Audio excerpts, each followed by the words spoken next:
Good evening and thank you for joining us tonight for KREM 2 News 10 at 10, where we give you more news in less time. I'm Cody Proctor. Let's get started tonight. Right now, we are only a few short hours away from the start of the largest 3-on-3 basketball tournament in the world. Hoopfest has already started to take over downtown. Now, if you are thinking of heading to downtown, you may want to think twice. Crews have already closed the streets for setup. Hoopfest volunteers are transforming 45 blocks into 353 basketball courts for over 6,000 teams and 17,000 players from every state and 4 countries. Last I heard, we had someone from every state playing. We just had a team from France check in. They just flew in from France to play. It's just like, wow. With thousands of people coming into town for Hoopfest this weekend, there are also several road closures that you need to know about tonight. And I'm just going to keep it simple right now. If it's a road in the downtown core, it's safe to assume it's closed. Take a look at your screen right now at this map. You can see all the roads that are closed. They'll remain closed until 10 p.m. Sunday night. Keep that time in mind. Vehicles left parked on the roads after 7 tonight will be towed. If you want to skip the hassle of dealing with traffic and parking, the Spokane Transit Authority is offering rides on the Hoop Loop. You can park at either the Jefferson Park and Ride or the WSU Spokane lot and ride a shuttle down to the courts. STA buses will be running back and forth from those locations every 10 minutes, starting at 6 in the morning until 8 p.m. on Saturday, that's tomorrow, and 7 a.m. to 6 p.m. on Sunday. And with all these people in downtown, KREM 2's Kyle Simchuk checked in with the Spokane police to see how they're working to make sure that everyone is safe for this Hoopfest. The hoops are set and the lines are drawn. We're taking these tape pieces and making an arc with it for half court. The kids do great. The kids can do it too, and it's a blast, and it's just fun to be down here and feel the electricity in the air. Volunteers like Amanda Skidmore play an important role, and so do Spokane police, making sure hundreds of thousands of people filling downtown streets remain safe. The Spokane Police Department is well prepared to provide public safety and security at Hoopfest this year, again, as we always do. SPD is bringing in extra officers dedicated to patrolling the event. We will have a large contingency of uniformed officers that you'll see, and then we will also have plainclothes officers and assets that you won't necessarily see. We saw police placing barriers designed to stop cars from driving through blocked areas. We also saw this. So this is Washington State Patrol's mobile DUI unit, and it's a processing unit for big events like this. They have it at Seafair in Seattle. They can move it all over the state. It's not a place you want to end up this weekend. Officers will be dropping off drunk drivers they arrest, and troopers will take care of processing, allowing patrols to get back on the streets within minutes. Nurses from the jail will also be on site to conduct blood draws. Like last year, we processed 34 DUIs through here. We processed 2 DUIs downtown for the weekend. We had no serious or fatal crashes over Hoopfest weekend last year. And that's the big thing for us. It's a family-friendly event. Of course, families are welcome. Animals are not. As much as you love your pets, leave them at home, or you could face a hefty fine. I know a lot of people think, oh, my dog does fine with others, but we've had enough incidents that there is a city code against bringing your animals, not just dogs, but any animal, down to one of these big events, and you could be fined up to $153. In Spokane, Kyle Simchuk, KREM 2 News. Kyle, thank you so much. And of course, our Hoopfest doesn't stop on the air. We have so much more content on our website, krem.com. You can also text us the word Hoopfest to 509-448-2000. Again, that word is Hoopfest. We'll send you a link right to your phone.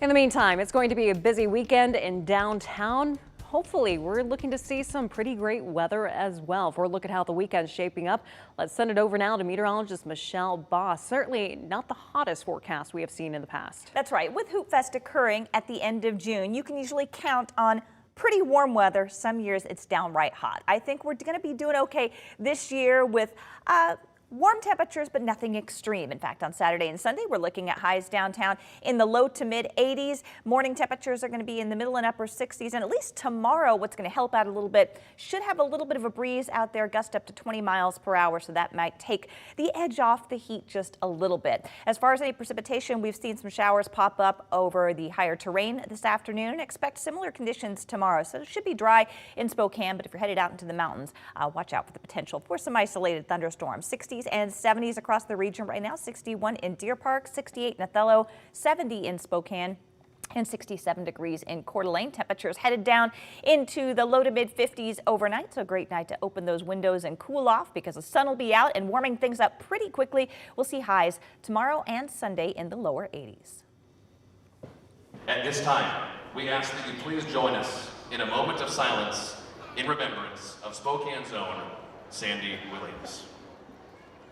Tonight, the Spokane Indians paid tribute to Spokane civil rights activist Sandy Williams. Williams' brother threw out the first pitch at tonight's game against the Tri-City Dust Devils. $1 from each ticket sold will be donated to Sandy Williams Fund for the Carl Maxey Center. You may remember Williams and her partner Patricia Hicks, along with 8 others, died last September when their plane crashed near Whidbey Island. Developing tonight, we've learned the Spokane City Administrator has been placed on leave. The city spokesperson confirmed with KREM 2 that several city employees have come forward with concerns about Johnny Perkins. Perkins was previously investigated 2 years ago after he was accused of misconduct and racial discrimination by former Housing and Human Services Director Cupid Alexander. Alexander later resigned from his role. The city hired an investigator to look into his claims. They later found no evidence of misconduct or discrimination. Perkins served as city administrator since March of 2021. This is a developing story. We'll continue to bring you updates as soon as we learn more. The man charged with murdering 4 University of Idaho students could face the death penalty in the case. Prosecutors have 60 days from Kohberger's arraignment on May 22nd to file their intent. That deadline's just under a month away. An administrative judge in Idaho says filing for the death penalty is entirely up to the discretion of the prosecutors. You know, I would imagine that they take into account the circumstances of the homicide. The victim, was it a child, for example? Were there multiple victims? When asked if they plan on filing the death penalty against Kohberger, Latah County prosecutors declined to comment.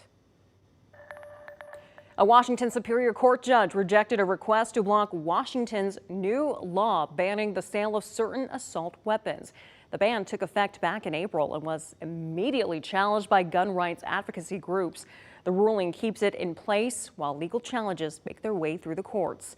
Another Washington judge rejected a separate request to block the law earlier this month. Washington's the 10th state to issue such a ban. In your national headlines tonight, both Canada and the U.S. launched investigations into the catastrophic implosion of the Titan submersible that killed the 5 people on board. Thousands of feet below sea level, remotely operated vehicles continue to probe for evidence that might reveal what caused the tragedy. The co-founder of OceanGate Expeditions, the company behind the 22-foot submersible, is defending CEO Stockton Rush, who was piloting the craft on its mission to explore the sunken Titanic. Some of the families of the people killed in the implosion are calling for an investigation as they mourn their loved ones.